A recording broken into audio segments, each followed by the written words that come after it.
মাঝে মধ্যে যখন রান্না করতে মন চায় না তখন এভাবে শর্টকাটে চালিয়ে নিই, কারণ অন্য কাজগুলো ফেলে রাখলেও রান্না করতেই হবে। পেটকে তো আর কোনোভাবে বোঝানো যায় না। নমস্কার, কেমন আছেন সবাই?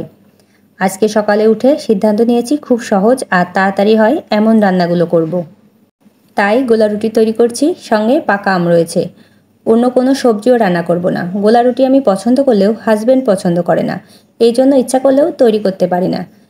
তাকে অনেক রিকোয়েস্ট করে রাজি করিয়েছি। খুব তাড়াতাড়ি তৈরি করা যায় বলে বেশি ভালো লাগে। খেতে কিন্তু খুব একটা খারাপও লাগে না। কিন্তু ওই যে, এক একজনের পছন্দ এক এক রকম। সকালের নাস্তাটা তৈরি করে রেখে বাসি বিছানা গুছিয়ে নিচ্ছি।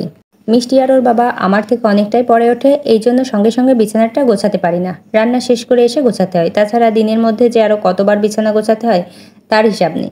মিষ্টি ওর মতো করে বিছানায় বসে খেলাধুলা করে, ছোট বাচ্চা বাসায় থাকলে যা হয় আর কি।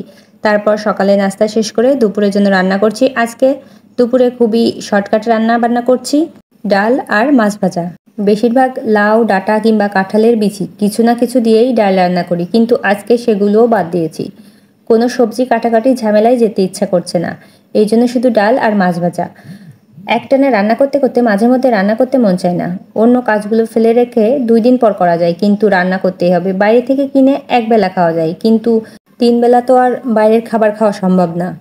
আর যাদের বাসায় ছোট বাচ্চা আছে তাদের তো আরও সম্ভব না। আসলে সংসারে একা হলে যা হয়, কোনোভাবেই পুরোপুরি রেস্ট সম্ভব না। একটা কাজ বাদ দিলে আরেকটা করতেই হবে, তাতে যতই খারাপ লাগুক, যতই অসুস্থ হই। ডাল রান্না হয়ে গিয়েছে, এদিকে মাছ ভাজার জন্য হলুদ লবণ আর মরিচের গুঁড়ো মাখিয়ে নিলাম। মাছের লেজাটা অনেকটাই বড়, এই জন্য চিড়ে নিয়েছি, না হলে লবণ ঝাল ভেতরে ঢুকবে না, খেতেও ভালো লাগবে না। তাছাড়া ঝোল রান্না করলে ঝোলে দেওয়ার পর মাছে অনেকটাই লবণ ঝাল ঢোকে, কিন্তু ভাজতে গেলে ওইভাবে হয় না। তেল দেওয়ার আগে খালি কড়াইটা অনেকটাই গরম করে নিই আমি, এই জন্য মাছগুলো কড়াইয়ে কোনো সময়ই আটকে যায় না। আবার তেল গরমটা যদি ঠিকঠাক হয়, মাছ ভাজাটাও কিন্তু অনেক ভালো হয়। এই তো মাছ ভাজা কমপ্লিট। তারপর মনে পড়লো কিছু ডালের বড়ি ভাজি। গরম ভাতের সঙ্গে ডালের বড়ি ভাজা খেতে ভালোই লাগে। বড়িগুলো ভেজে গুঁড়ো করে নিয়েছি। আর দুপুর 2টা বাজে মিষ্টিকে স্নান করিয়ে খাওয়াই দিচ্ছি।